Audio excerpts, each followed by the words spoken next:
Thank you all so much for the chance to be with you today. I'm going to talk to you a bit about pesticides, climate change, and biodiversity.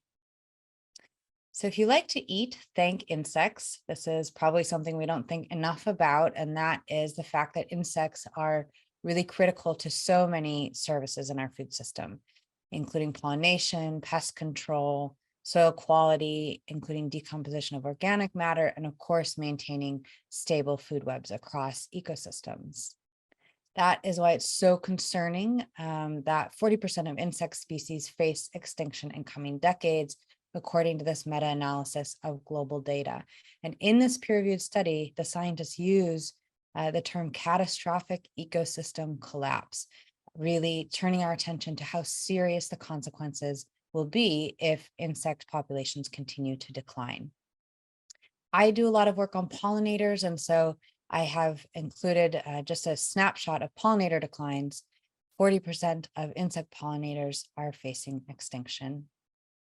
But today I'm going to spend some more time below ground, looking at the soil. Soil is essential for 95% of food production, and soil invertebrates and microorganisms are really key to maintaining healthy and productive soils. You can see there the range of different services that they provide. And that is why it's concerning that we know that pesticides harm soil ecosystems. You can find some information, including this research brief, at foe.org/soil health. Specifically, you can find results of this peer-reviewed study. This is a study that Friends of the Earth co-authored with Center for Biological Diversity and a researcher at University of Maryland. Pesticides in Soil Invertebrates, a Hazard Assessment. We did a meta-review of 394 studies, and those encompassed nearly 3,000 cases. And a case was a given pesticide or unique mixture of pesticides, a given organism, and a given endpoint, so death or various forms of morbidity. And what we found is that in 71% of cases, pesticides killed or harmed soil invertebrates. These are the results broken down. You can see across the bottom, we're looking at different types of pesticides, insecticides, herbicides, and fungicides, and then looking by class. And for all of these, except for one, the dark part of the bar represents a negative impact.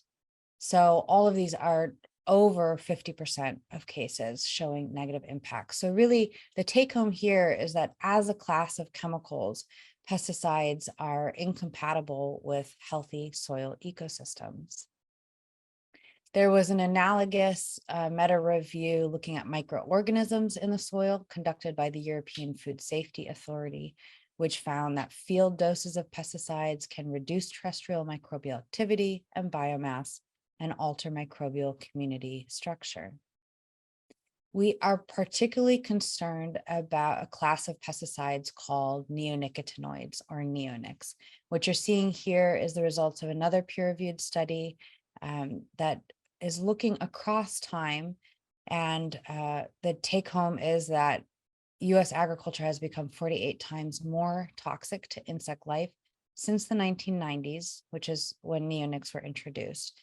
The dark part of the bars is neonics, the lighter part is all other insecticides. And that inflection point is when we began coating the seeds of commodity crops like corn and soy with neonics, which, as you can see, led to an increase in use. But this graph is not showing you usage, it's combining the toxicity of a given insecticide with its persistence in the environment. And because neonics are highly acutely toxic to insects, and because they persist in the environment for months up to years, they create a compounding toxicity. And so what you're seeing here is this increasing toxic burden in the environment for insects. So as of 2011, we know that 80 to 100% of corn seeds and up to 44% of soybean seeds were treated with neonics. And we know that the vast majority of those insecticides remain in the soil. They're systemic, so they're taken up into the plant.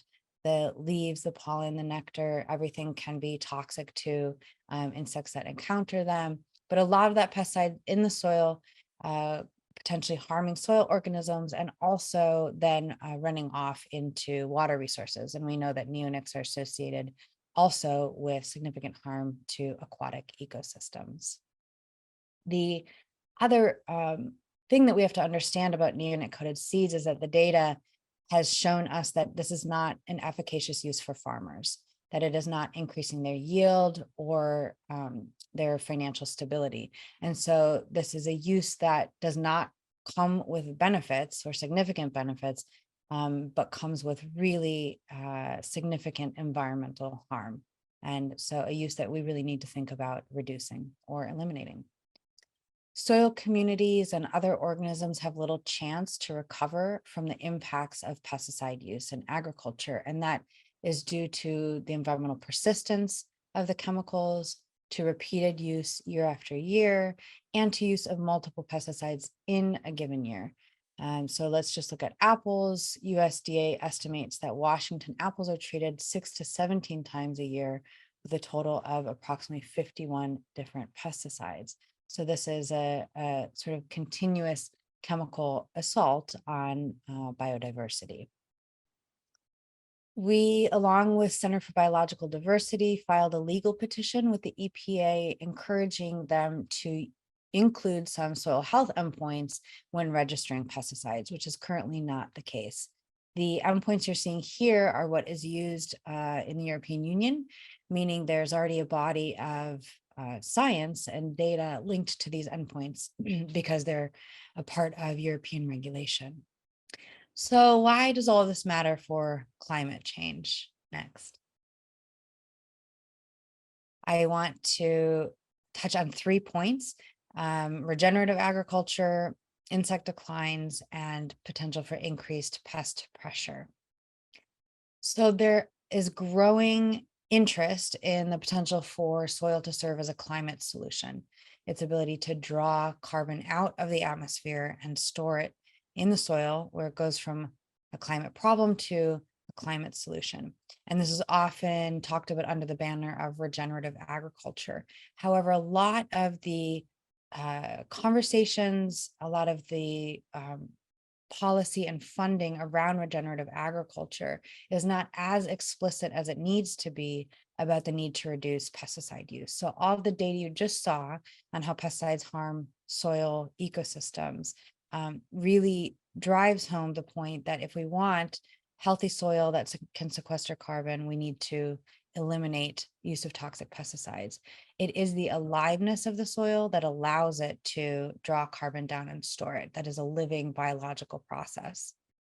Importantly, if we're talking about resilience to climate change for farmers, it is also the aliveness of soil that improves their resilience. And that's because a healthy living soil acts like a sponge. And so it can quickly infiltrate water during a flood event, and it can hold on to moisture during droughts. So, for climate resilience and mitigation, we need to be talking about reducing pesticide use. No-till is often discussed as a part of regenerative agriculture, but the flag that I want to raise is that the majority of no-till farmers are currently using Roundup Ready seeds. The active ingredient in Roundup, glyphosate, has been linked to harm to soil organisms, including mycorrhizal fungi and earthworms, really, critical organisms, increasing pathogenic microorganisms, impairing respiration of soil organisms, and immobilizing nutrients. And so again, if we are talking about truly regenerative solutions, we need to be looking beyond chemical no-till. So that second point I wanted to briefly touch on is that climate change in combination with agricultural intensification, so increased monoculture, increased use of agrochemicals like pesticides, are both key drivers of insect loss. And so we are concerned about seeing rising rates of insect loss linked to climate change. At the same time, existing data and modeling is warning us that climate change may promote pest populations, including increased outbreaks and facilitating the geographic expansion of many pest species.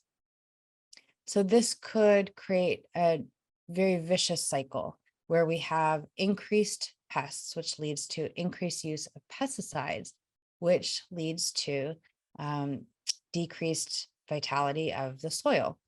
And we know that healthy soil grows healthy plants that can better resist pest and disease pressures. And so as we continue to harm those soil ecosystems, we're creating plants that are more vulnerable to pests, hence the continuation of this cycle, which will only further entrench the pesticide treadmill that farmers are already on.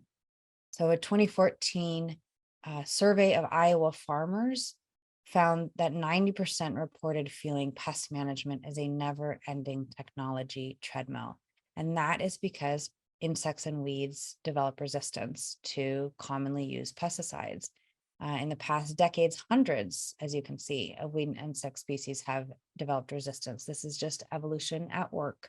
And as one snapshot of what that means for the environment and for agricultural communities, the use of 2,4-D, which is an antiquated and hazardous pesticide, has increased 19 times in the past decade in the Midwest. And that is due to the waning efficacy of Roundup. Due to its ubiquitous use, we are seeing more and more, quote, super weeds. And so farmers are turning to these antiquated chemicals, 2,4-D, dicamba, in order to deal with the weeds. So how do we get off of this treadmill? The good news is we have science-based solutions. We have 4 decades of data showing that these approaches work and that they can manage pest pressures with few or sometimes no hazardous pesticides. So these are the methods that underpin organic agriculture, truly regenerative agriculture, and robust integrated pest management. The gold standard for pesticide reduction is organic, and that is because it is backed by a federal law, which prohibits the use of over 900 different active ingredients that are otherwise allowed in agriculture. So organic farmers are allowed 25 synthetic actives, which are among the least toxic available. And before turning to those, they are required to use non-chemical strategies. So if we want to compare farming systems that are using pesticides, which those that are using few to no hazardous pesticides, the data is going to be looking at conventional versus organic because that's a legally defined approach. So we can study it very readily. So this is a meta-analysis of 40 years of data. And what you are seeing is the various benefits that we might hope for from a farming system. Often the conversation gets stuck on yield, which is really one part of what is produced by our farming systems in terms of environmental benefits, economy, community well-being, and public health.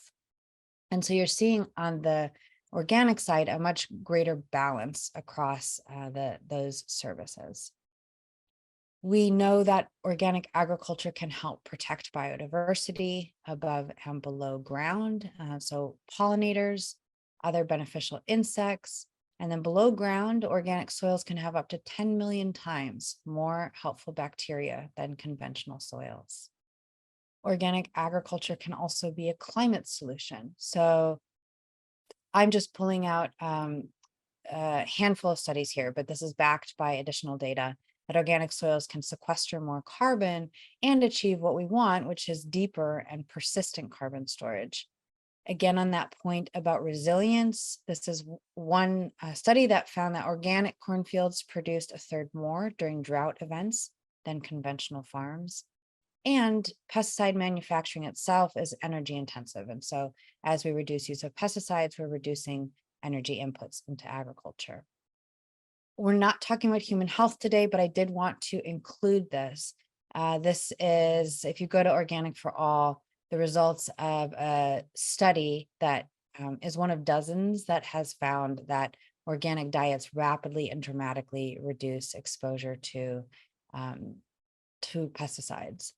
And I pulled this quote from one of our participants because organic has this tarnish of elitism. But really, if we flip that on its head, what we can understand is everyone has the right to food that is not grown with toxic pesticides or have pesticides residue on it. And so just getting that fuller picture of organic benefits to public health, to biodiversity, and to the climate. And to end, this is not pie in the sky. This is not, wouldn't it be so nice if we had a food system that didn't rely on toxic pesticides? This is expert consensus across the globe that we need to rapidly transition away from pesticide intensive agriculture towards ecological solutions. And that's because the current industrial system is essentially sawing off the branch that we are sitting on, is undermining the soil resources, the biodiversity, the clean water, and the stable climate that we need in order to produce enough food for a growing world population now and into the future. I will leave you there. Feel free to reach out to me if you have any questions. And these are 3 websites if you want to dig deeper on some of what I shared with you today. Thank you so much.